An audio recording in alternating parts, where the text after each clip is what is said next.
look around. People living life in the dark and they're broken. Man, we gotta slow down.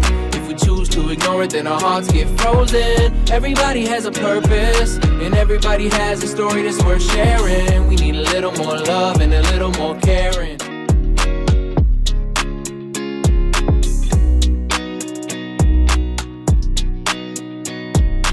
What's up, Reading? Welcome to the Falls Podcast. I'm your host, Sarah Bartlett, and I have on the show two incredible guests. I've got Carpenter with eXp Realty and my buddy Garrett who's with US Lending, and we are going to talk about all things real estate in Reading and Shasta County. So let's go. Okay, guys, welcome on the show. Thanks so much for coming. Thank you for having us. Thank you. Good to have you here. AI in real estate. What is going on with this crazy topic? Because I'm just like, I don't even know where to begin. Kyler, do you have thoughts to get us started on that? There's obviously a lot. Like you said, it's hard to find a place to begin. But I think the number one thing that everybody's wondering is how is the industry going to change and how fast? And it's not just real estate. It's a lot of different industries that are, and some will change a lot faster than others. But my mentor and coach, Corey Meyer, he's diving deep into AI right now and in assistance. There's a lot of different fields that just aren't going to be applicable anymore for humans to operate in the future. I think wild. Certain positions, which you could talk more about too, as far as lending or being a realtor, I'm the type of person, I'm not fearful of change or making a pivot, so I have no fear. If I need to make a change to add value to the marketplace, I will. But some of the things I've noticed is just being a realtor is the human element is very important. And AI can be great for certain facts, but also there's misinformation online. It'll be a long time before everything is completely dialed in with no information that's incorrect. Some examples of that is when an agent makes a listing, sometimes the information in there is wrong, and it will be wrong on Zillow or Realtor.com, whatever home site you're using. And so having that local expert to guide you through that. And another big factor is your emotions. Helping guide through your emotions is a huge role of an agent and a lender, I think, and you making an educated decision as a buyer or seller. Yeah, for sure. So exactly what AI platforms are real estate agents using or real estate companies using, and what does that look like practically? Is it mostly for posting listing and for just sharing information, or how is it being used at this point? Yeah, that's a good question. Right now, cloud is probably the number one platform that I'm aware of for agents or brokers. Yeah. So a simple example is, I go on a listing appointment, I get all the details, I upload all my notes and details into cloud, and if there's, say, an old listing from years ago, I'll upload that in there, and I'll say, hey, help me make a public description, help me update all of this information, and it'll print out a document or put a document for you. Wow. Helping with the public market. And you kind of notice that if you read the descriptions in a lot of listings, it all kind of sounds the same. So maybe the AI will get better and have more variance in the future. Yeah. It also, a heavy determiner on that is your inputs. So if you're very specific with, hey, make me a fun public remarks that's very catchy and captivating. There's a lot of ways to say that, and it'll come out with different responses. Yeah. Gotcha. So essentially, it sounds like it's sort of functioning as an administrative assistant. Yes. Sort of, but it's an administrative assistant that hasn't quite learned the job fully yet, and still trying to figure it out. Absolutely. Yeah, for sure. I run into this with creative writing and editing books. And AI is good, but it's really kind of unreliable. You can have it edit a book, but it'll change stuff correctly in one place and incorrectly in the other. So it's so similar to what you're talking about, because it can't really replace the human aspect of fully getting the human eye on it, and also the creative the developmental part of the writing. I want that to stay human as well. So it's I love AI for certain things, but it's also you have to to me it's use it with a grain of salt. Yes. Yeah. That's a great way of putting it. I mean, in what do you call it, the industrial revolution of just machinery for like trades workers. I used to work at Sierra Pacific, and there's a lot of stuff that started getting more automated. It still required people that knew what they were doing to make sure that the machine was functional, and I think that'll be the case for AI for a long time. I think you're right. Garrett, what does it look like from the lending side? How's it impacting your area? Well, we've all seen the movie Terminator, so I love that movie. I literally thought my parents named me after Sarah Connor. He's like, Cyberdyne. we're going to be cyborgs. Okay, it's very much. I mean, that's what I feel like. No, it is a freight train. It's coming. You can either get on with it or you can get left behind. You really, like Tyler said, pivot. You have to pivot with it. You have to be able to make change to your systems because it is, so much more things being automated. So a lot of, we're using it, and we're using different platforms that I don't even think I can say what platforms we're on because we have some proprietary stuff that's being tested and stuff. But it looks different, where not necessarily that it could replace jobs if you don't pivot with it, where you have to kind of change what you're doing to stay relevant with it. So it'll make the people that are continuing to work, it'll make them more just tasks and stuff like that, like more efficient. But you also, with AI, you have to, like you said, like almost like training your AI. You have to really the more you communicate with it, the more it'll learn and become more streamlined. So cool. But ours, for just the tasks, like we used to have positions of people that just upload documents, rename documents, just the stuff on the computer, that just fun stuff to do all day long, just going through, this is a bank statement labeled blah blah blah, this date, and then they go through, and then in the loan world we have to search, say bank statements for anomaly deposits, just different things that we're looking through for the loan qualifications and then the parameters. And so now AI will do that within moments. We can upload a whole loan package. They'll comb through everything, analyze pay stubs and W-2s, give us a income formulation, say this is how we see their income, and this is how we reach that, and if we provide this, we may be able to do this. And so it's running everything through really fast, where it helps me to be more efficient in doing my job, where now I can go back and still check the work, still do my due diligence and make sure that everything's accurate and make sure everything's there. But the more we do that, the faster I can be with an approval, which is the faster that Kyla can go show a house, and the faster that they can get in the contract. So it's just helping us all work more efficiently, if it's done right. But you still got to do the human aspect and still show up. So because it's trust too. You're dealing with people's personal information. You're dealing with all these things, and sitting across from someone versus just say going and uploading everything onto the internet. There's so much technology where there's so much more security that we have to worry about as well too. And so just uploading all your social security numbers and stuff, like we're all hesitant on that. I'm sure everyone's dealt with identity theft or just little things here and there. And while we get better doing our jobs, criminals also get better at doing their job. Which is a sad part of life. More technology, then the more fraudulent things can come, and just open a gateway to other things. So it's great to get on with it, and but also you got to be careful as well. I love that you brought up Terminator, because I've been obsessed with that movie since I was a kid. And it's like I think AI is really good. Like, I'm one of those people that it took me a minute with it and I was like, absolutely not, and then it's gonna take over, and then I'm like, wait, actually my business partner and I can sit and have a meeting, and then I don't have to write notes after, because we can just have this thing record it, and then it'll compile like my weekly summary, and I don't have to do that. I can work on writing my book or work on what we're going to do on a podcast or something. So I love that it has allowed me spaces to be more creative But at the same time, I'm like, it's getting smarter. Terminator. It's learning. It's learning how to be us.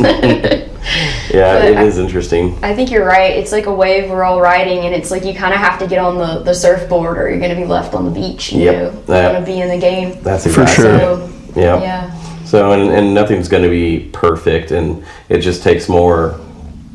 Again, you have to check its work. Yeah. You have to make sure you're doing your due diligence. Yeah. You can't just go, oh, here we go. You know, like let the chat did it for me. Keep it so on a leash. You know what I'm saying? it has to be on a leash for Yeah. sure. So yeah. Cool. Well, the last time I was looking for a house, I came to both of you guys. And guess what? I am again thinking about buying a house. So I thought that this would be the perfect opportunity for me to pick your brain, and then also maybe our viewers could learn through what I'm asking you, you know, what the market looks like right now. So where should we start?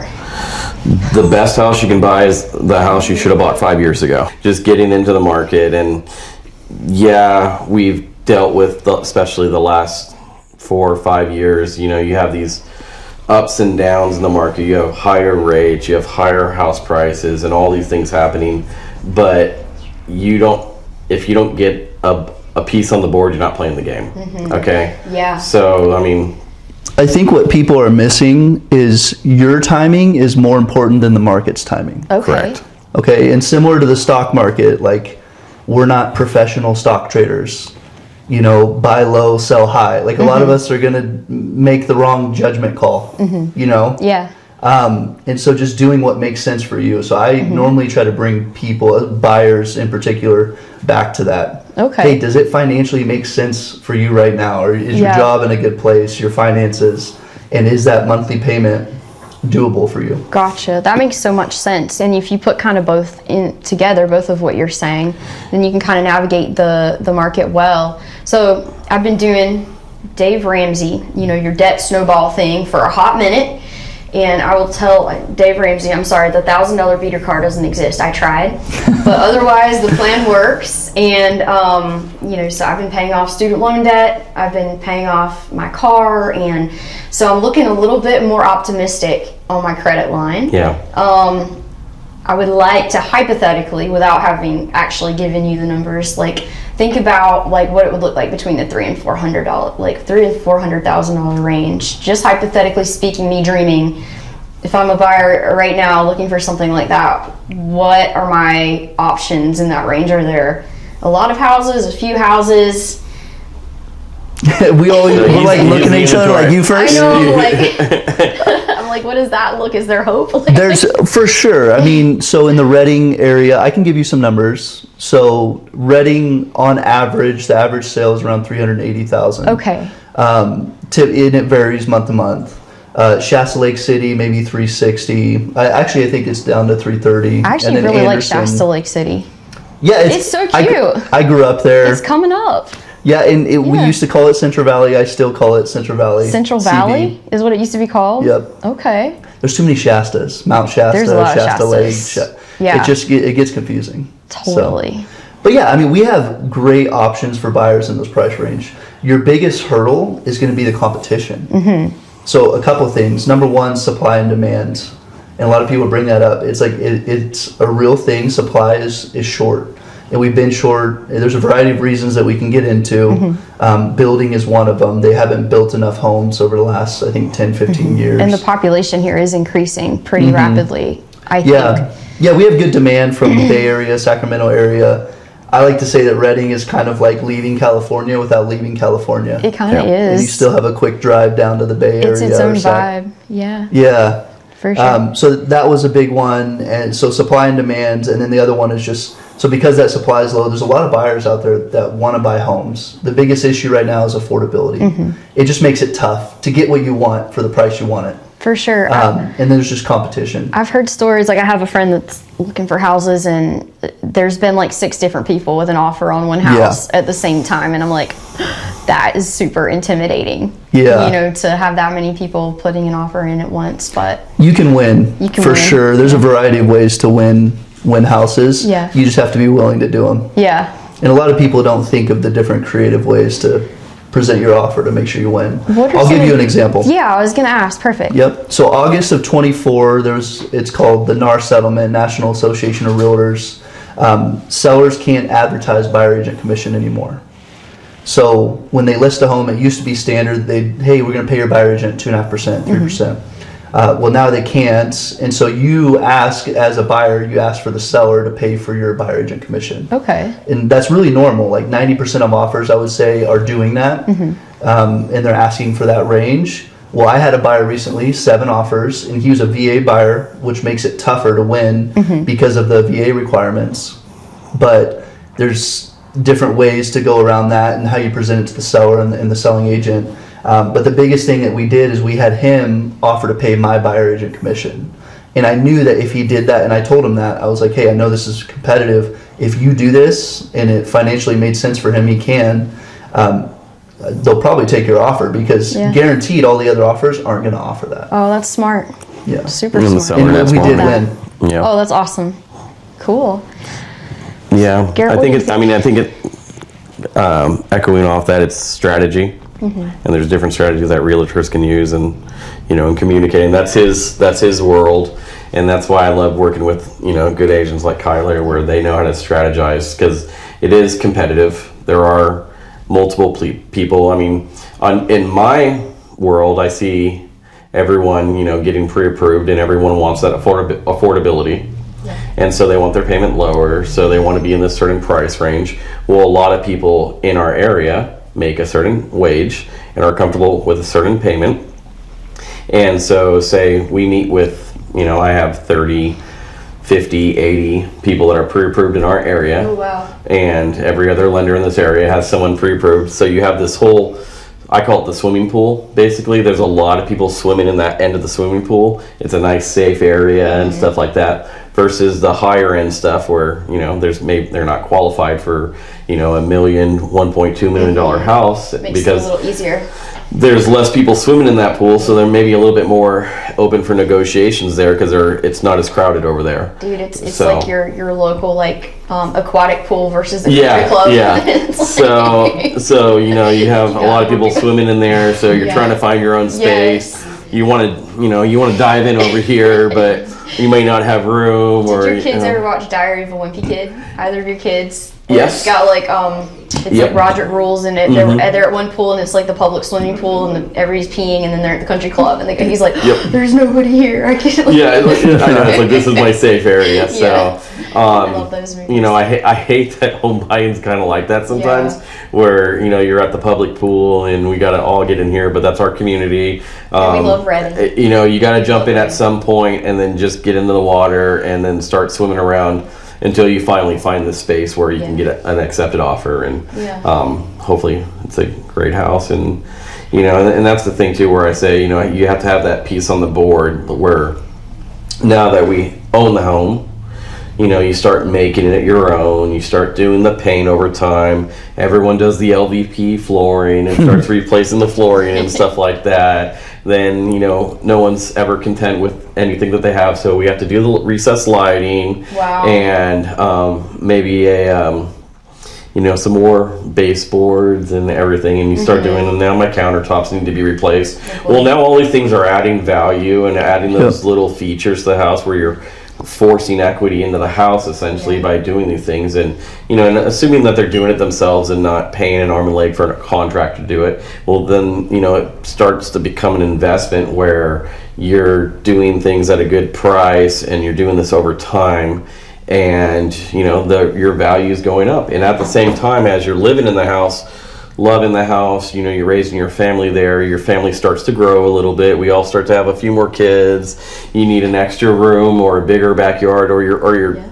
your priorities change where I don't want to live on this street anymore, or this neighborhood anymore, or this school system, for example, is a big one. I want to be in that school system, so that they can hopefully have a better chance at going to that high school. I mean, we can all transfer, but I like this neighborhood over here. So now, over time, so now hopefully home prices have gone up a little bit, and now your house is a little bit more desirable. So now we have this, thing where now we're you have more equity, and that's where your Oh, home yeah. starts to become an investment. You know, are you going to have a return on what you've put into the house? And that's what we all hope for and For try to sure. do. So, and that's the joys of home ownership. And there's also the fun parts where you lay the floor wrong and you notice it, and then you have to walk over it. So you learn and then do it right the next time a little bit better, or like learn that maybe you should have a contractor do it.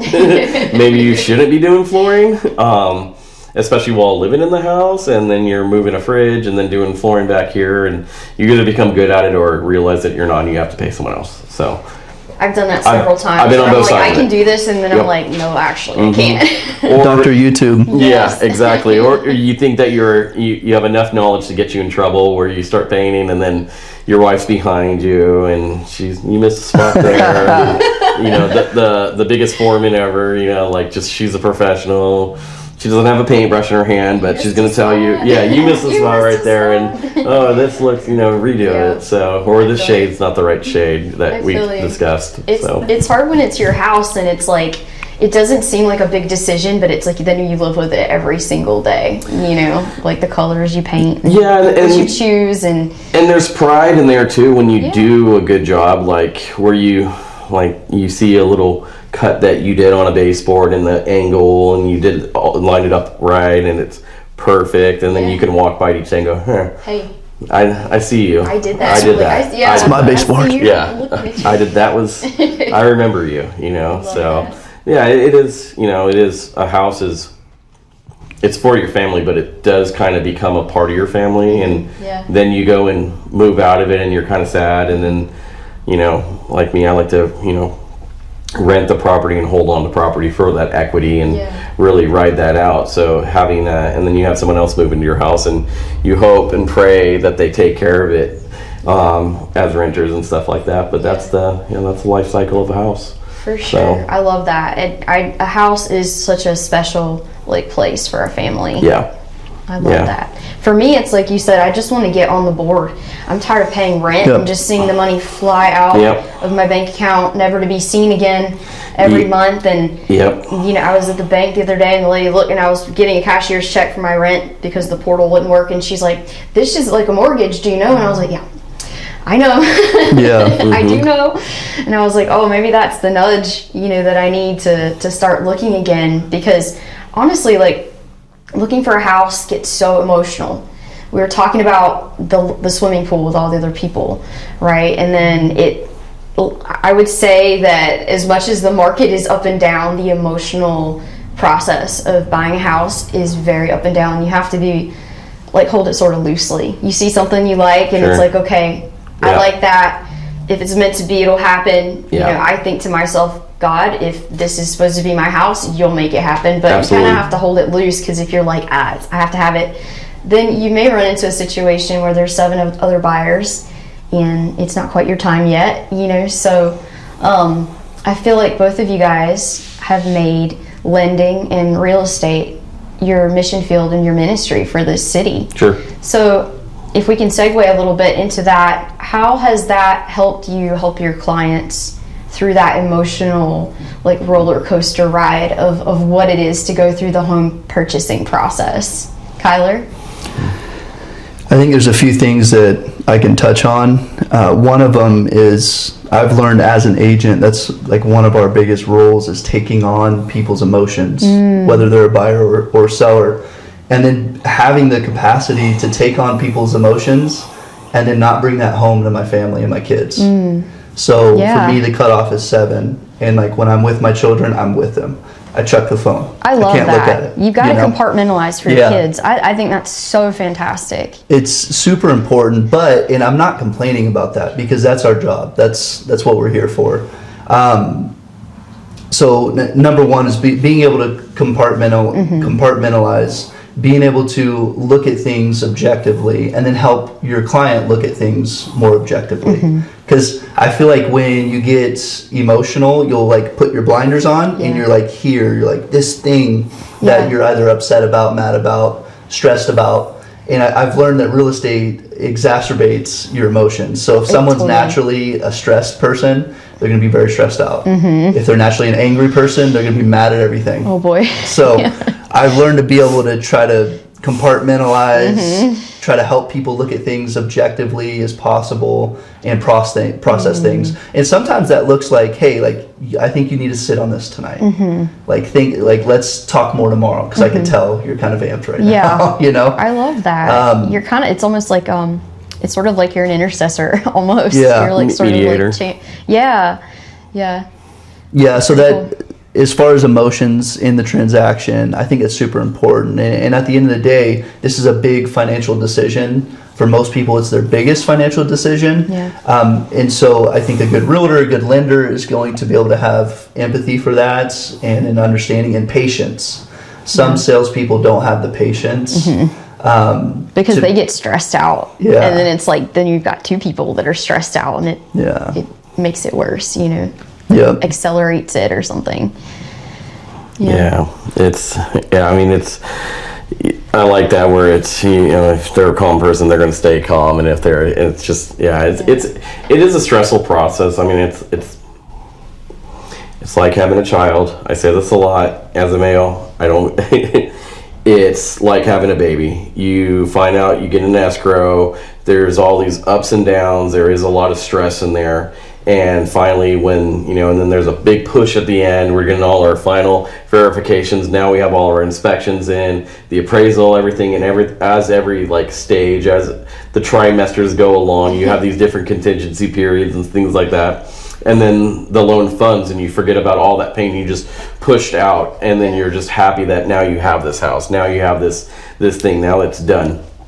But to bring that back to my faith, you know, there's faith in the Lord in this industry. I think is, for me, it's the most important, crucial thing, because having faith that, especially in our industry, like, we're not salary employees. We're not guaranteed money. We don't just punch a time clock and punch in and out each day. I mean, we can with our social lives and our families and stuff, but the Lord has provided for my family, and just going back to my faith and keeping my faith that He's going to provide as we move forward has been amazing, and it's been just it's been a blessing to our family, and there is stress there, but it's just bringing it back to the Lord, and that helps me get through in this industry. And I think I don't know how people operate without it, because I would just be stressed out. If I didn't have my faith in the Lord, I don't know how I would be able to do my job. I would just be a nervous wreck, and I don't think I would do this job. I don't think I could do it. So Absolutely. I have many times where I'm struggling, and so one of my go-to negative emotions is stress. I get stressed and anxious if there's like a problem that I don't know how to solve right now, and I have to, you know, do some research or spend days on it. So I'll just be thinking about it a lot, and then I have to remind myself, okay, I have to pray, God, this is your will. God, help me find solutions, and ground myself. And like you said, if you're not grounded in Jesus Christ, dude, you're gonna have a rough time. Absolutely. Absolutely. What I love about what you're both saying is how, like, individualistic you see all of your clients. Like, your clients are not just one of a number. It's like you see them all as individual people with individual needs, with individual emotions, and then you're tailoring the way you do your job to try to meet that in such a special and unique way, right? I think that's what, as a customer, you know, everybody is looking for. Like, we want to feel like our lender, like, actually knows us and has our back. We want to feel like our real estate agent, like, isn't trying to sell us like the most expensive thing. You know, before we were actually recording, we were talking about how, do you want to go through it again, kind of how you navigate like a budget, and you try to help somebody not like overextend themselves, because I thought that was really cool. That's a good framing that I have for buyers is I ask them, hey, what is a monthly budget that you're comfortable paying, and then what is a monthly budget that would be your absolute maximum if you find the perfect home. And generally those are two different numbers. Like, hey, like I want to be at $1,700 a month, but if I find the perfect home, I'll go to $2,000. And that's good for me as an agent to know, because then my goal isn't to pressure you to the top of the budget. It's like, hey, this looks like the perfect thing, so you know, maybe we should go take a look at it. Or, hey, like, you know, this one, it has good bones, maybe it needs new flooring, but it's right in line with your budget, like I think you can totally do this. I love So that. coaching is, like you said, it's a lot more specific to the individual. And then also some people, what's the right term, like risk adverse. Some people are willing to take more risk than others. Yeah. So once I know people's personalities, I know how I can guide and coach them. That's awesome. I Yeah. love that. I think it's so important to, as you were saying, like put people in a home where it's the right home, right? It's going to suit their lifestyle. It's going to be the right thing for their family. That's where they're going to make their memories, right? We talk about in my community that we serve, the unhoused community, like all the time, like the breakdown of the nuclear family is the like number one reason that people are out on the streets. So I almost see your job, both of you, as in your mission field, is like preserving the nuclear family, because the home and the place they spend that time is so important, right? Amen. Yeah, it's like holy ground, I think. It is. I mean, my home's my sanctuary. It's a place where I can rest. It's Your house is it's a gorgeous. place where you can work. my house. Yeah. No, my house is a sanctuary, and we just, we try to. The Lord has blessed us with our house, and I thank God. It's so funny. Last night I was walking through the house, and I was going out, and I was just like, thank you, Lord. I love like the little things, like, my backyard. I have little lights out here, and a palm tree that's purple Your and lights stuff, are cool, dude. I love and those like lights the pool and everything. And now that it's getting warmer and everything's heating up, and being able to have our kids out there and their friends over. We have the house where we try to have everyone gather at our house and You guys celebrate steward and stuff. hospitality so well. Exactly. And so just being blessed to share that with everyone is what I love. Amen. But it is I really try to have, like, I pray for the Lord's presence in our house. I pray for the Lord's protection, like a little bubble over my property and a little bubble over our neighborhood, and then like a bubble over our community. And I kind of trickle out. That's like, honestly, one of my prayers is like the protection and for like the Lord to be seen in this community. The first time I came to your house, I remember telling your wife, who I adore, I was like, I feel like there is angelic protection over this house. It was the first thing I told her when I met her, and she was like, and then we just got into it. It's better than Bay Alarm. It's better than it's better than Amen. I could literally feel it when I walked in. So still have a Bay Alarm sign out there, but your prayers are working. angel alarm systems or whatever we want to call it. Amen. But yeah, there's a protection that I try to have over our household and my family, and not just in our home, but just every day to day. And so going back to it, it's like, God's always there, and the house is a house where we're gonna grow. There's gonna be quarrels in life and stuff like that, but bringing it back to I'm just thankful to have our property. And I was just taking time last night just as I went and walked around our backyard a little bit, and was just kind of like in the middle of the night, like midnight, just walking around the property and just like, thank you, God, thank you that we have like a time and it's not 115 degrees out yet, and which I embrace. But I am thankful for what the Lord provides for us and stuff. So I think with home purchases, there's so much that goes into it. There's and I really do feel like God's hands, and if the Lord's putting these like interactions, like putting people in my life that I work with, and then I help them, and then they work with an agent, and then they go, and it's a God thing where I know for us and our family, when we went to purchase our first home, we actually got into a contract off of Shasta View. I know the street. I'm like, it's Maywood. We thought, oh man, this is the perfect house. We went through escrow, and right at the last week of escrow, right at that like 25 days, it fell out for reasons. And So my hard. wife is crushed. It's completely deflating. I wasn't in the industry yet. I was in another industry, so I didn't know. And it just the deal just crumbled at the end. Oh, so it's heartbreaking. I was like, oh my gosh, like what? I thought that this was the house we were going to buy and all these things. So we were, all the wind out of our sails, and it's just, okay, so we took a couple months and then got back on the on the buying bus again, found another property, and it actually worked out for us. There was a reason why. We found a house, I think $70,000 less, Wow. with an additional room Wow, come on. and bathroom. So instead of a 3 and 2, we ended up with a 4 and 3, and with a studio unit in it. Come on. And that property really helped me out because there was I ended up renting out the studio part of it for extra income each month, which worked out because in my previous, this is like 10 years ago, it just goes by so fast, I was managing, and they corporate changed the bonus structure, and it caused me to have a decrease in pay instead of an increase in pay, which corporate life. And that I would have been upside down in my mortgage if I didn't have that extra unit, that additional income through those like hard months.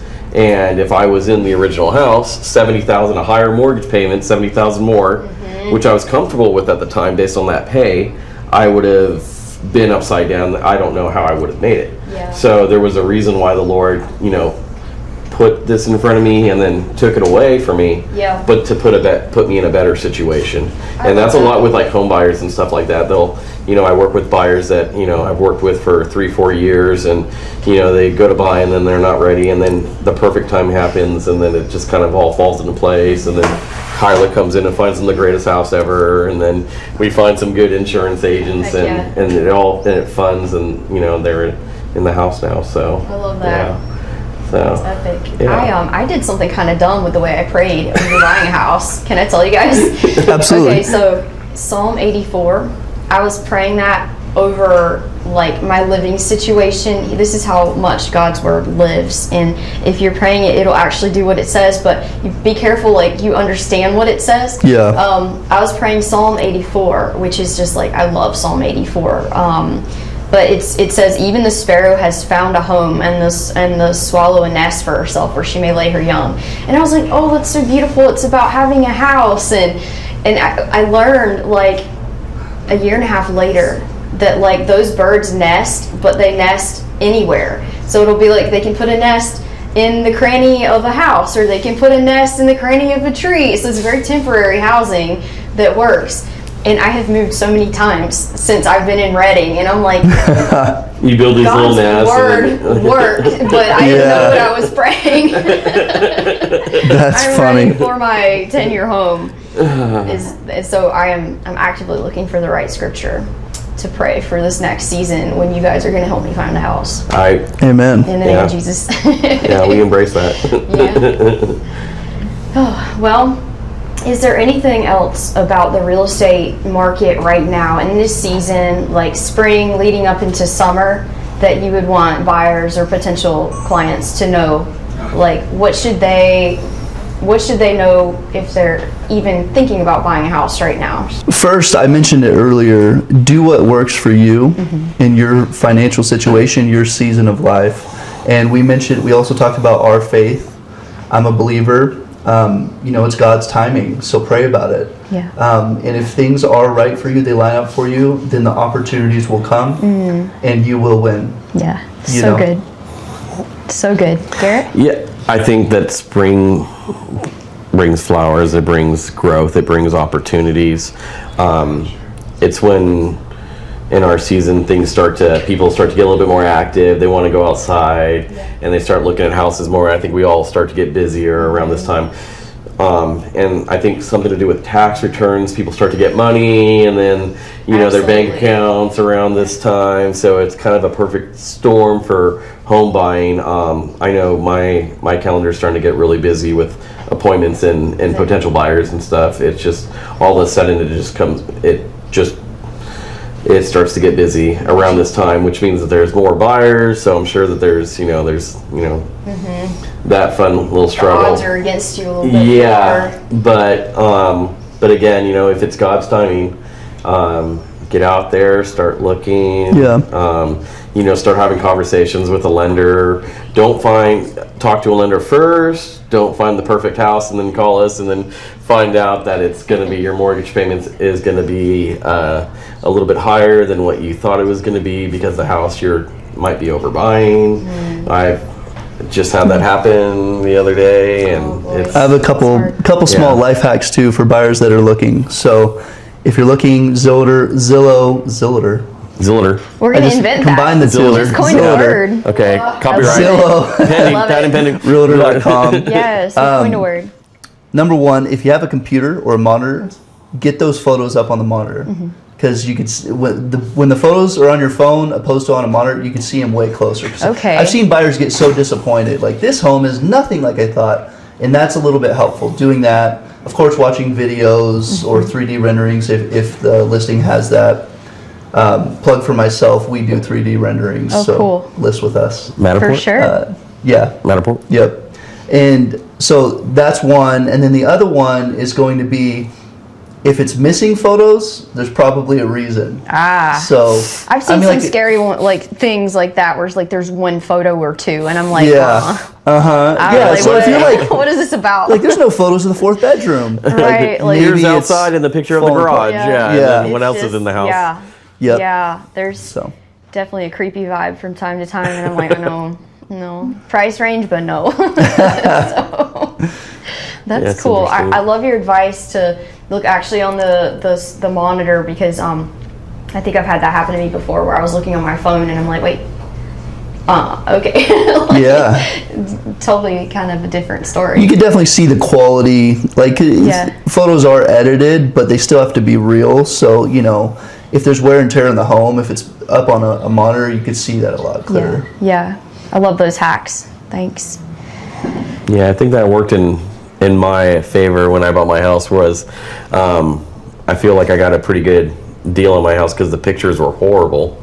And that's very true. And when I went to go see it, and with AI, going back to AI, it's less and less. There's everyone. It's more errors more towards it's probably worse, and the pictures look better nowadays. But when 10 years ago, before all this technology, the pictures on the property were worse, and I almost didn't go see the house. And I was like, you know what? I'm like, and we had actually looked at a house in the neighborhood, and then I drove by and I go, oh, okay. And then went and saw it, and I'm like, oh wait, this is way better. Like, it was undersold almost. Yeah. Wow. And there was price reduction after price reduction, and we ended up getting a killer deal on the house. And sweet. Yeah, because the picture, I really feel because the pictures were very misleading. Those are also more life hacks for buyers right now in today's market. If a home is outdated simply, it won't get the attention that maybe it deserves. So simple things like flooring, tile countertops, certain things that maybe you could deal with now, but change in the future. So like if you're looking more at the bones of the home, which your realtor should have a good idea of that, and what actual costs are, like for a new granite countertop or new flooring. You're not just throwing out numbers like it's $100,000 of work. Because some people, like, I would actually say probably most buyers think that. They'll see a home that's outdated and they're like, oh, it needs a $100,000 remodel. And I can run numbers and be like, no, it's like $20,000. Okay, and you don't have to do that right now.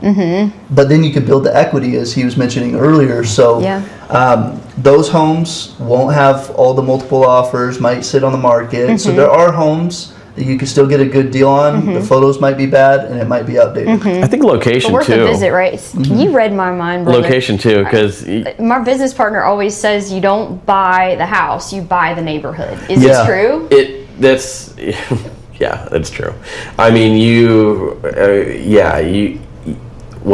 to buy the worst house in the best neighborhood versus the best house in the worst neighborhood. Yeah. So you're going on back into my world where you have to have a house appraised value is based off of the comparable sales and what homes it's sold for within the vicinity. So if you buy a house that needs flooring, is outdated, but it's in a good neighborhood, and everyone else is selling, everyone else is updated and has been selling for good figures, that's an equity grab right there, just because of the location. You're in that nice neighborhood, and everyone, if you have to update, I would grab it. So and cautiously too, on the flip side of that, you go visit a house that's not in the best neighborhood, and you notice that they have the shower all redone. You see the pictures on Zillow, and you go, "Oh man, this is all redone. This is eye candy. Everything. It's like, complete eye candy." You're right. Yeah. and then you go see it and it's down, and I'm not gonna say any street names or any neighborhoods or anything, but you're like, oh, okay, it's there. Okay. So yes, I love that you brought that up, and I didn't plan to ask this, and we can edit it out if you guys don't want to answer it or if you don't like talking about it, but I love the unhoused community. Like, that's part of my jam of why I'm here in Reading. That's like my group of people. We serve that population and the marginalized. So, but that being said, I try not to like take on their suffering to the point I don't see both sides of the issue for the city and for the business owners and the residents here.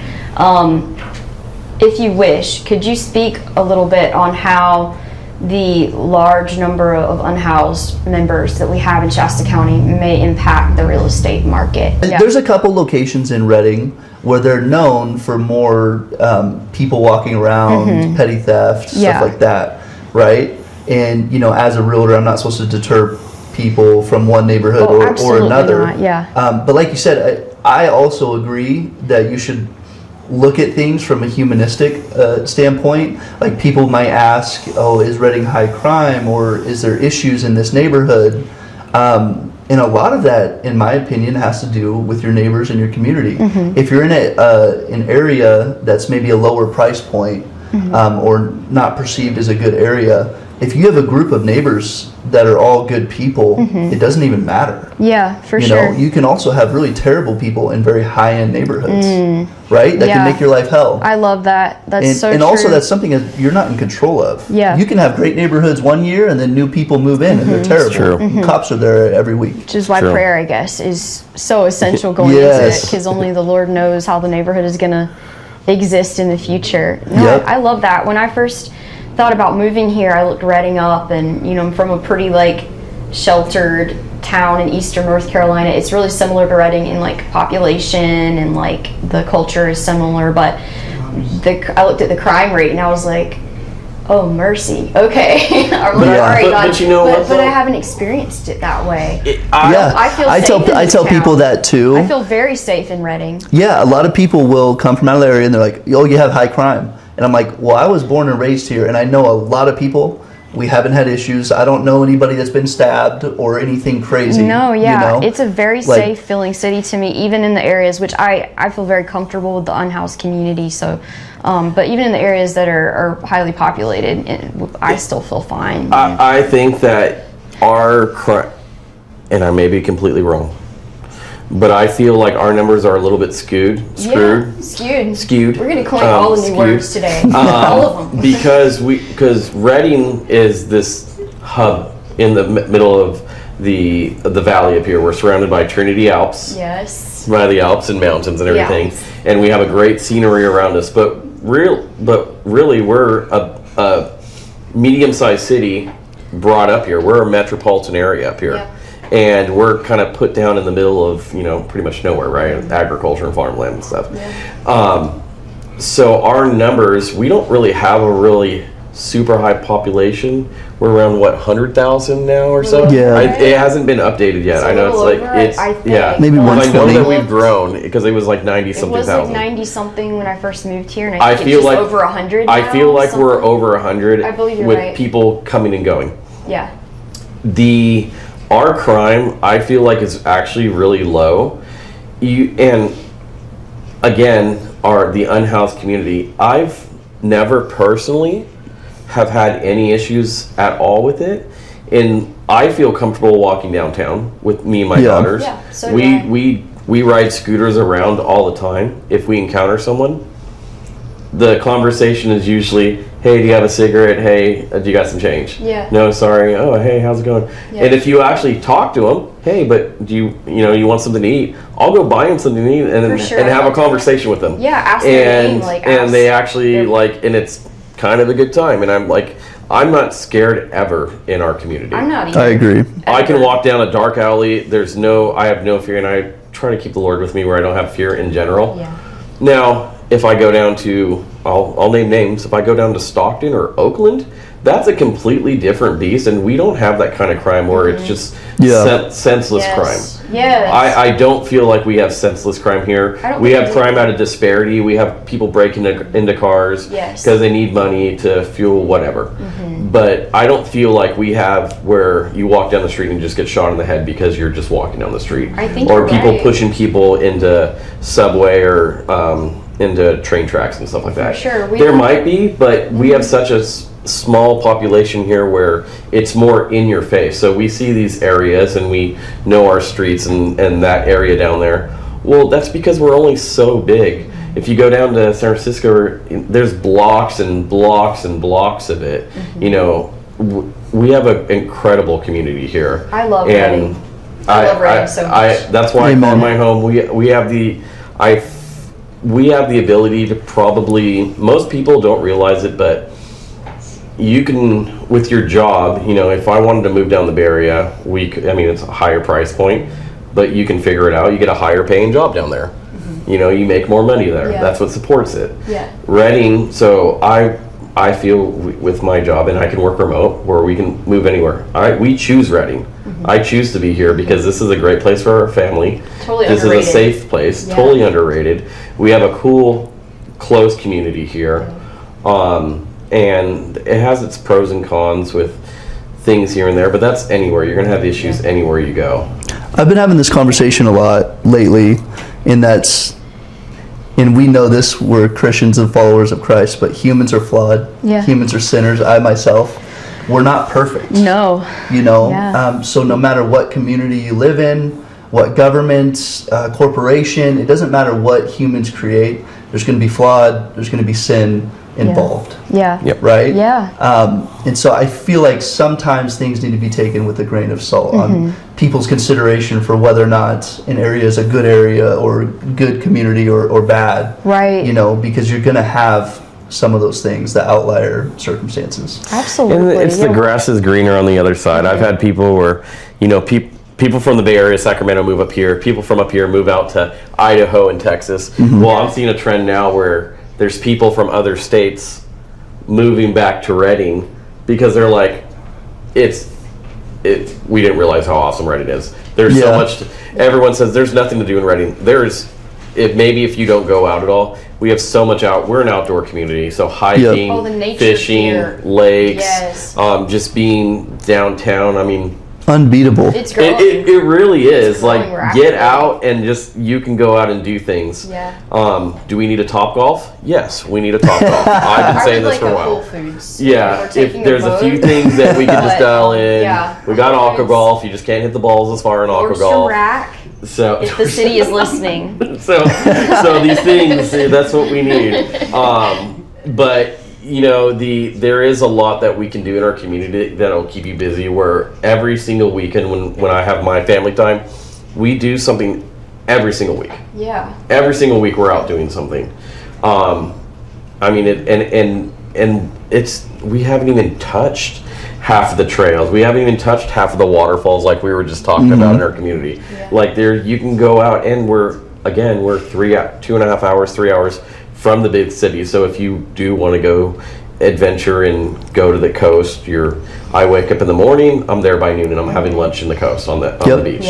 We have family in Sac. We just spent last Sunday with them. Drove down, drove back. It's just I-5, straight shot. You know, and it gives us time to talk with each other when we're driving. I know that if I left Reading, that I would miss it. Like if I went back to the East Coast is beautiful, but I would regret leaving here. Like here you've got the mountains, you've got the beach close, you've got the city, you've got the beautiful farmland. It's like you've got everything right at your fingertips here. And so you guys are both choosing to raise your amazing families here with both of your beautiful wives, whom I love. Garrett, what's your favorite thing about Reading? My favorite is it hits all of my marks. It's got enough of a city feel where I can try, you know, that I love trying different restaurants and different things. Where there's a lot of things, and that's constantly a moving thing where we're getting new restaurants. Unfortunately, some go out of business, but then start new, which is awesome because if they're great and they'll last. So you have a good variety of that, but then it's still a small town feel where it's not overwhelming. I'm not worried about the crime, like I was saying. And you still have enough big city, but you still have enough outdoors. So I love our community because I can drive 5-7 minutes in any direction and have a different geographical experience. It really, I can go up Lake Boulevard this way, go up for 5 minutes, and you're like, it's more hills. You start going up to Shasta Lake, and there's just more trees, and then you go 5 minutes in that direction down Lake Boulevard that way, and then you're out. 44. So then you hit Millville Plains. Oh yeah, and Millville Plains is just like rolling green hills with. They have the and there's a picket fence out there where everyone does. I'm sure does photos and stuff. My dog goes to the vet out there. No, so I love it. I love it. It's just a perfect. It hits everything, and nothing is too.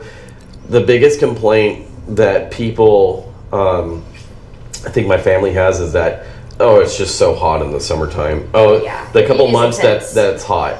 So it's a couple months a year. It gets pretty hot, but there's enough things to compensate for that. So if anyone says they're too hot, just jump in a creek. Go out 7 o'clock in the morning and go take a swim in Whiskeytown. You will not be hot for the rest of the day. Your body temperature will cool down, and it'll be so bearable. Jump in a pool or jump in a lake in the morning.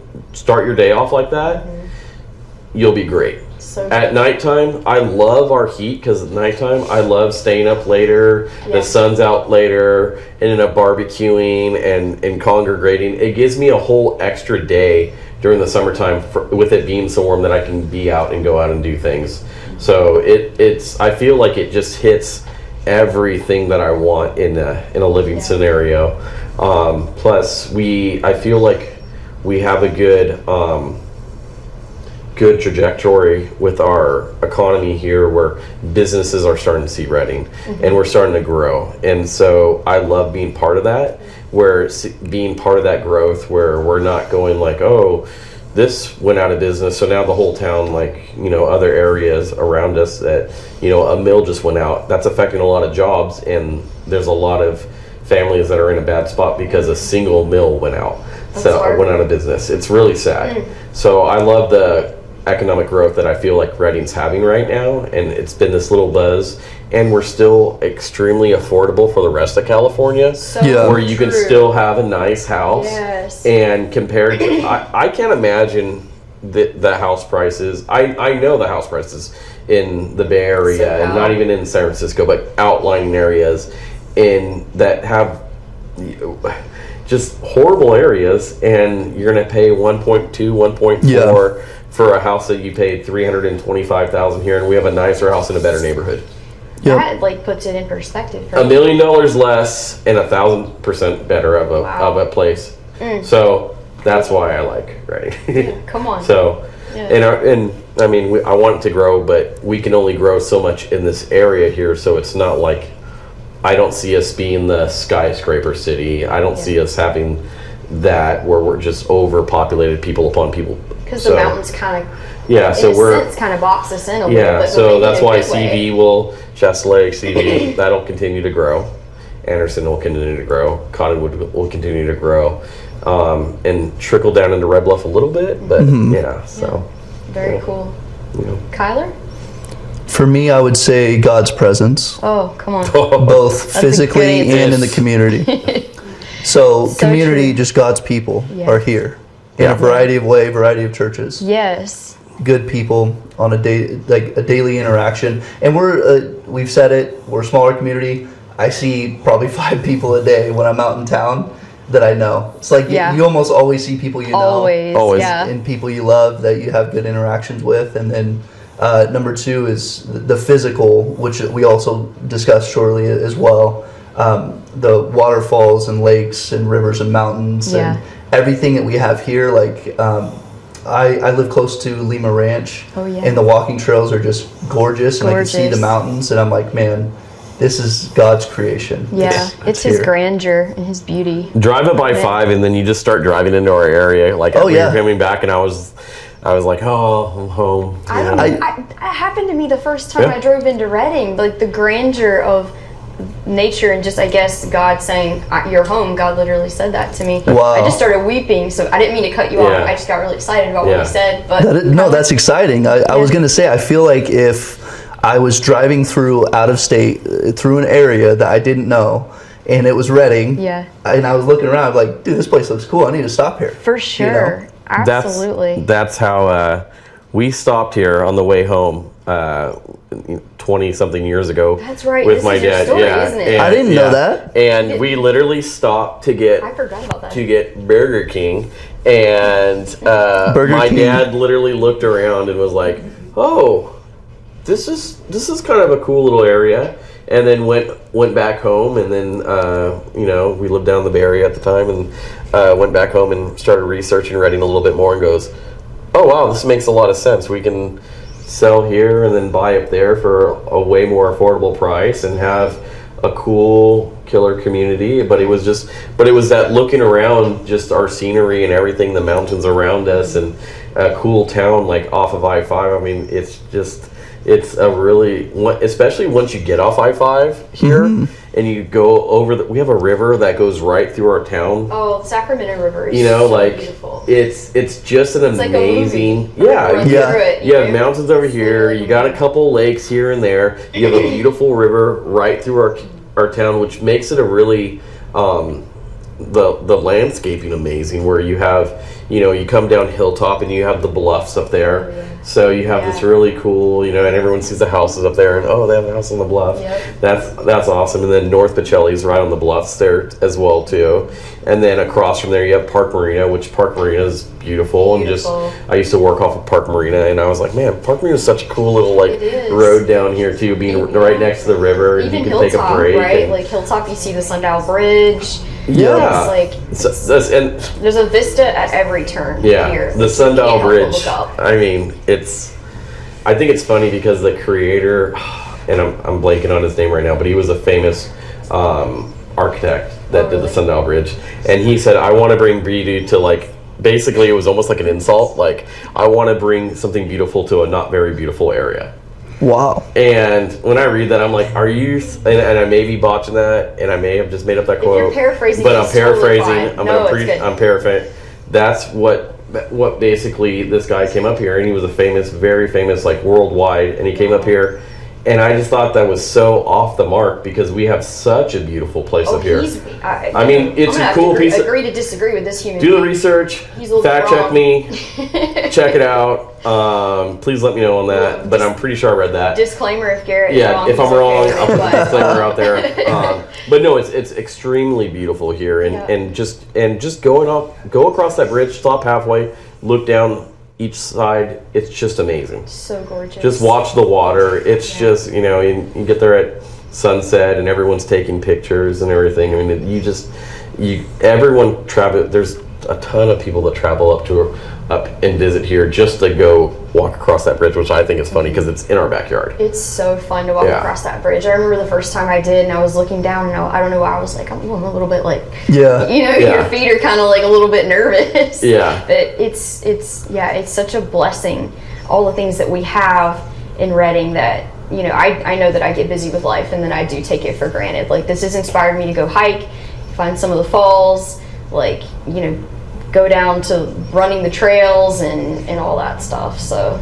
take your shoes off, put your bare feet in the water, see how much See how much that changes your day. If you just do that, if you took off 30 minutes, 20 minutes from work, drove down to the river, put your bare feet in the river, you'll feel God's presence. Yeah. You'll just be like, whoa, oh, this is cool.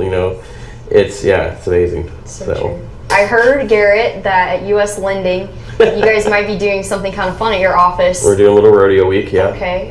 Mm-hmm. Well, guys, we have something to give you for being on the show. Thank you so much. I just encourage our viewers, go see Kyler Carpenter at EXP Realty. Go see Garrett off at US Lending. These guys are great. They're going to get your back. And we have something for your heads. So, gentlemen. Thank you. Thank you. I like the chocolate. It's nice. Spirit. Chocolate. Thank you, miss. Yes. You look good, man. Good, you look good. Yeehaw. Yeah. Sweet. So. All right. Well, see you next time, Reading. Running with country bands. Look around, people living life in the dark and they're broken. Man, we gotta slow down. If we choose to ignore it, then our hearts get frozen. Everybody has a purpose, and everybody has a story that's worth sharing. We need a little more love and a little more caring.